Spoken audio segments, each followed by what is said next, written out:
हमारे पास जो ये क्वेश्चन है 10th क्लास के, जो सबसे इम्पोर्टेंट क्वेश्चन है, लगभग ये जो है हर साल क्या होते हैं, इनसे ही रिपीट होते हैं। हाँ, इनके कुछ डिजिट चेंज होते हैं बट रहते यही हैं, ठीक है। जैसे हम देखें, find the HCF of 196 and 3822 using Euclid algorithm. अब यूक्लिड एल्गोरिथम से हमें क्या निकालना होता है, HCF निकालना होता है। क्वेश्चन यही रहेगा, क्वेश्चन यही रहेगा, बस शर्त यही होता है कि डिजिट कभी कभी चेंज कर देता है। डिजिट क्या कर देता है, चेंज कर देता है। तो हम यूक्लिड एल्गोरिथम से क्या निकाल सकते हैं, HCF निकालेंगे, और वो जो है क्वेश्चन पेपर में आता है। तो ऐसा है कि इसके जो है, अभी मैंने फिलहाल क्या बता रखे, सारे क्वेश्चन बता रखे हैं। अभी इस वीडियो में सारे क्वेश्चन आपको 10th क्लास के मिल जाएंगे, जो इम्पोर्टेंट है, लगभग आते ही आते हैं हर साल।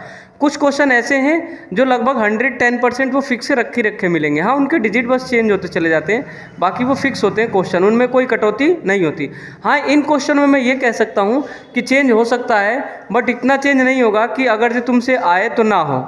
इतना बता दिया मैंने कि इस क्वेश्चन में देखो, जैसे यूक्लिड एल्गोरिथम है, अब मैं अगली वीडियो में यूक्लिड एल्गोरिथम का क्या करूँगा, सॉल्यूशन करूँगा। सॉल्यूशन सबसे इजी है, ये तुम आसानी से क्या कर सकते हो, समझ सकते हो, ठीक है। तो अभी फिलहाल हम इस वीडियो में बात करते हैं क्वेश्चन की। तो क्वेश्चन की देखो, फाइंड द, हमें क्या करना है, यूक्लिड विभाजन से, मतलब यूक्लिड एल्गोरिथम से हमें क्या निकालना है, HCF। क्या निकालना है, HCF। तो पहला ही क्वेश्चन देखो, यूक्लिड एल्गोरिथम से क्या है हमारे पास, HCF निकालना है। किसका, 196 और 3822 का। तो जब भी यूक्लिड एल्गोरिथम से निकालते तो क्या होता है, डिवाइड रूप से HCF निकाला जाता है। किससे रूप से, डिवाइड मेथड से। और ये डिवाइड मेथड, इससे हमें क्या, कभी भी हमेशा बड़े को किससे डिवाइड दिया जाता है, छोटे से। तो इसको इससे क्या कर देना है, डिवाइड दे देना। अब जब हम डिवाइड देकर यूक्लिड एल्गोरिथम सिखाएंगे तो समझ में आ जाएगा, टफ नहीं है। हाँ, नॉर्मली डिवाइड की तरह नहीं होता है, ठीक है। तो अब दूसरा करते हैं प्राइम, ये product of it is prime factor. अब प्राइम फैक्टर क्या होता है, प्राइम फैक्टर होता है, इसका हम क्या निकालेंगे, एलसीएम के रूप में निकालेंगे। किसके रूप में निकालेंगे, एलसीएम के रूप में निकालते हैं।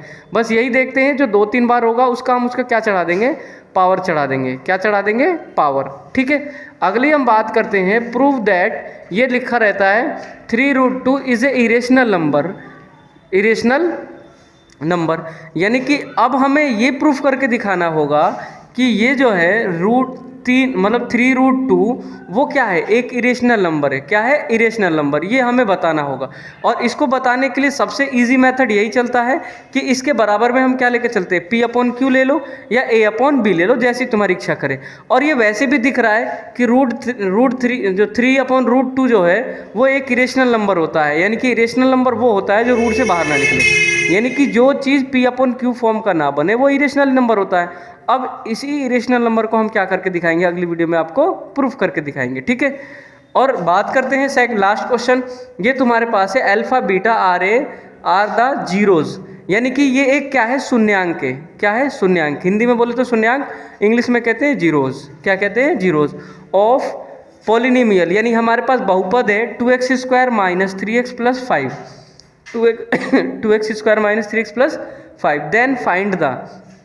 Then find the value of, हमें निकालना है α² + β², सेकंड निकालना है α/β + β/α, और थर्ड निकालना है α² β + α/β²। ये इंपॉर्टेंट क्वेश्चन है, आना ही आना होता है इनमें। ये 1-1, 2-2 नंबर के क्वेश्चन है, इतने टफ नहीं है बट हो जाएंगे, ठीक है। अब अगली वीडियो हमारी देखें, उसमें आपको और क्वेश्चन बताए जाएंगे, ठीक है। बात करते हैं, इससे पहले मैंने क्वेश्चन जो है कई सारे बता दिए थे, ठीक है। अब हम बात करेंगे आज क्वेश्चन नंबर 5 से। क्वेश्चन नंबर 5 से, इस क्वेश्चन नंबर 5 में देखो तो ये कह रहा है draw the graph of the equation. सीधी सी बात है, ग्राफ हमें क्या करना है, ड्रॉ करके उसे फाइंड करना है। अब इस ग्राफ ड्रॉ करने में कुछ टीचर इसे अलग तरीके से बताते हैं, कुछ टीचर अलग तरीके से बताते हैं, ठीक है। तो ये क्वेश्चन सबसे इजी है, आपको सबसे इजी तरीके से बताया जाएगा। ये दो इक्वेशन है, 4x - 5y + 16 = 0, 2x + y - 6 = 0।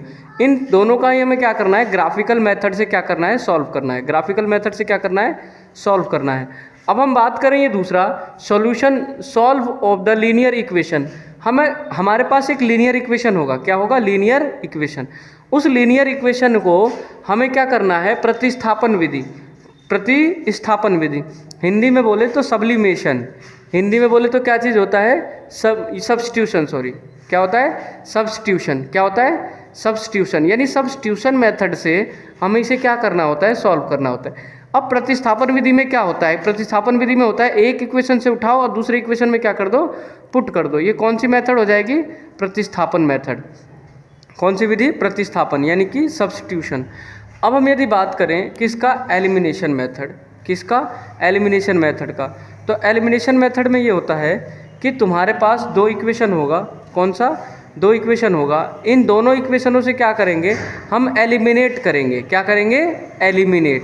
दोनों इक्वेशनों को लेके एक दूसरे से क्या करेंगे? एलिमिनेट कराएंगे, यानी कि क्या कराएंगे? विलोपन कराएंगे, तो आसानी से सॉल्व हो जाएंगे।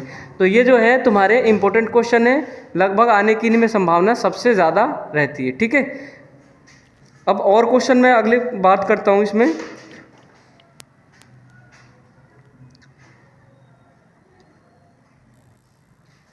बात करते हैं आज की वीडियो में, इसमें जो है मल्टीप्लिकेशन मेथड, यानी कि हमें क्या करना है?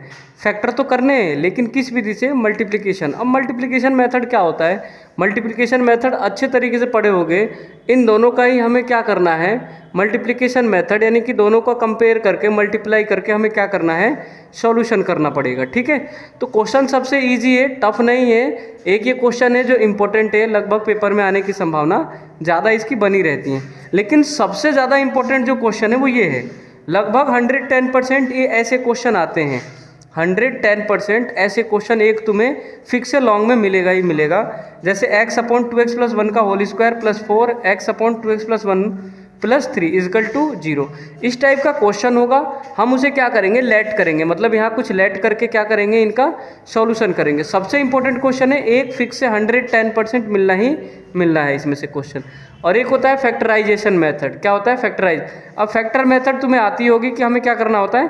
फैक्टर करना होता है। फैक्टर बोले तो तोड़ना होता है। अब तोड़ के हम इसका क्या करेंगे?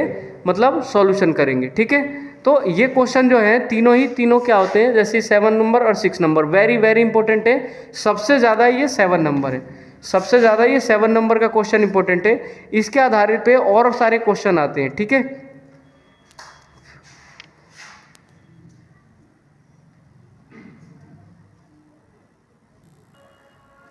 बात करते हैं, अभी मैंने और क्वेश्चन बताए थे, इस क्वेश्चन की बात करते हैं। देखो, जैसे क्वेश्चन नंबर 7 में मैंने एक पहला क्वेश्चन बताया था, ठीक उसी की तरह ये भी क्वेश्चन है।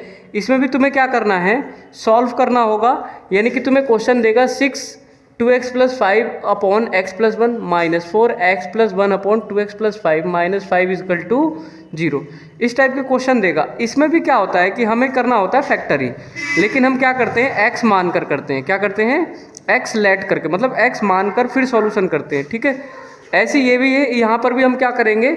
x या y कुछ मान लो, कैपिटल X या कैपिटल Y मान लो, और उसके बाद क्या करना होता है? सॉल्यूशन करना होता है। तो ये तीनों इंपॉर्टेंट क्वेश्चन है। उसके बाद आ जाता है तुम्हारा अर्थमेटिक प्रोग्रेशन। क्या होता है? Arithmetic progression.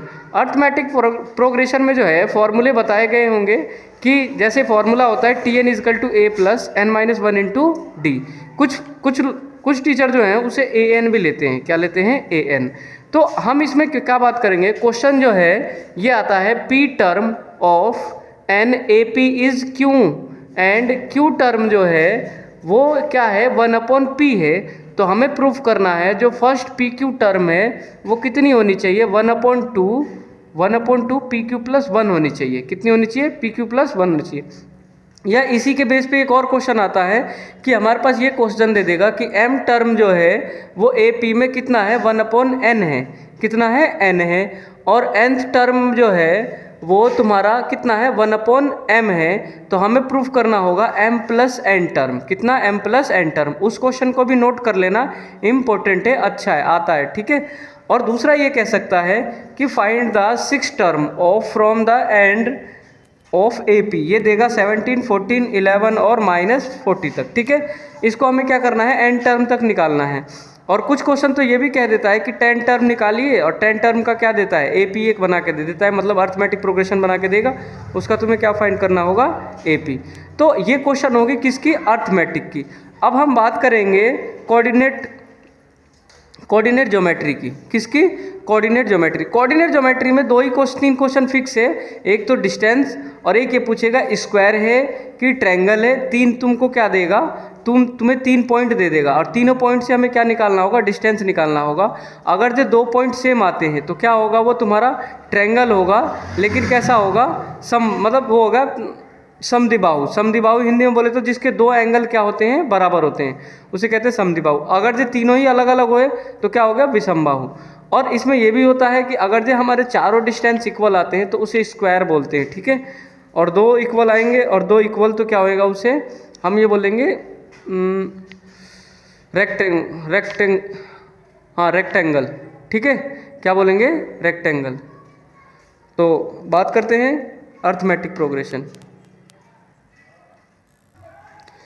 इसमें बात करते हैं, ये हमारा कोऑर्डिनेट ज्योमेट्री के क्वेश्चन है। वैसे कोऑर्डिनेट ज्योमेट्री में जो है एक तो डिस्टेंस निकालने को आएगा, एक एरिया ऑफ ट्रायंगल निकालने को आएगा, एरिया ऑफ ट्रायंगल। ये 2 क्वेश्चन आते ही हैं। और एक ये कभी कभी दे देता है कि जैसे मान लिया हमारे पास 1.2 जो तुम्हारा एक्सटर्नल और इंटरनल ये जो होते हैं उनकी डिस्टेंस निकालने को दे देता है। बट सबसे ज़्यादा क्वेश्चन यही आते हैं, डिस्टेंस क्या निकालने को आएगा। देखो, find the distance of given flowing number.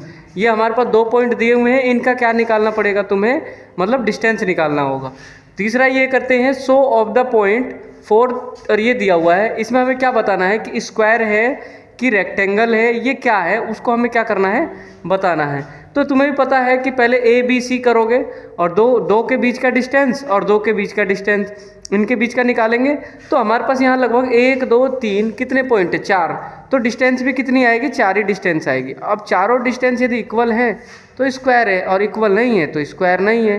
तो अब यदि हम बात करें 9 नंबर की, तो 9 नंबर की सीधी सी बात मैंने भी बताया, एरिया ऑफ क्या निकालना होता है, ट्रायंगल। 3 पॉइंट देगा, इसके फॉर्मूले भी तुम्हें पता होगी, हमें इसका क्या करना होगा, एरिया फाइंड करना होगा, ठीक है। उसके बाद बात करते हैं 10 नंबर क्वेश्चन की। 10 नंबर क्वेश्चन में ही दिया हुआ है XY 5 7 और 4 -4 5। इसको हमें क्या करना है, ये प्रूफ करना है कि 2x + y + 3 = 0 है, ठीक है। तो ये तुम्हारे हो जाते हैं किससे, कोऑर्डिनेट ज्योमेट्री से। अब हम बात करेंगे किससे, ट्रिग्नोमेट्री से। और ट्रिग्नोमेट्री का क्वेश्चन जो है वो मैं साथ के साथ सॉल्व करके ही डालूंगा, ठीक है। तो सबसे इंपॉर्टेंट क्वेश्चन है, इसीलिए उनको सॉल्व करके डालूंगा और इंपॉर्टेंट से इंपॉर्टेंट क्वेश्चन कोशिश करूं डालूं। लेकिन इनमें से जो है अभी तक मैंने जितने क्वेश्चन बताए यहाँ तक कोऑर्डिनेट ज्योमेट्री तक, इनमें से लगभग इन्हीं क्वेश्चनों को क्या किया जाता है, दोहराया जाता है। हाँ, ये है कि इनके डिजिट चेंज हो जाएंगे, क्या हो जाएंगे, डिजिट चेंज हो जाएंगे, बस बाकी सब कुछ यही सेम रहेगा, ठीक है। तो अब हम क्या बात करेंगे, अगली वीडियो में तुम्हें ट्रिग्नोमेट्री बिल्कुल सॉल्यूशन के साथ मिलेगी।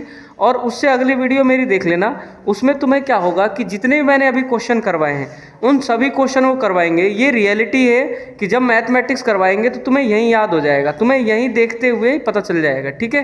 कोई टफ नहीं है, सबसे इजी मैथ को माना जाता है। सबसे इजी किसको माना जाता है, मैथ को। यदि तुम्हें प्लस माइनस मल्टीप्लाई और डिवाइड आती है तो किसी भी बंदे को क्या सिखाया जा सकता है, मैथ सिखाया जा सकता है, ठीक है। और अगर जो प्लस माइनस मल्टीप्लाई नहीं आती है तो थोड़ी दिक्कत होती है मैथमेटिक्स में, नहीं तो उसके बाद मैथमेटिक्स में कोई प्रॉब्लम नहीं होती है, ठीक है।